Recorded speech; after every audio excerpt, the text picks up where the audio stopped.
Lalo pang nagliyab ang mga bali-balitang pinangakuan umano ni Pangulong Bongbong Marcos Jr. ng proteksyon ang mga Duterte mula sa International Criminal Court matapos maungkat ang ilang dokumentong nagpapatunay umano sa mga hirit ng Duterte camp.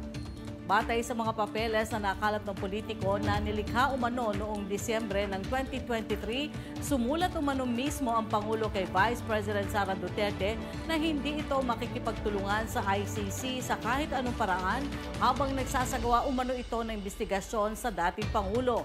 Tugon umano ito ng Pangulo mula sa naunang liham na nanggaling umano sa Vice Presidente tungkol sa gumugulong na investigasyon ng nasabing organisasyon sa kanyang ama. Ngunit matatandaan na tila nagbago ang posisyon ni Marcos kaugnay sa issue na ito matapos ang umano'y hidwaan nila ng ikalawang Pangulo na nagsimula noong 2024. Ayon kay Solicitor General Menardo Guevara, hindi na umano mapipigilan ng gobyerno ang ICC sa kanilang investigasyon sa kabila ng pagkalas ng bansa mula rito.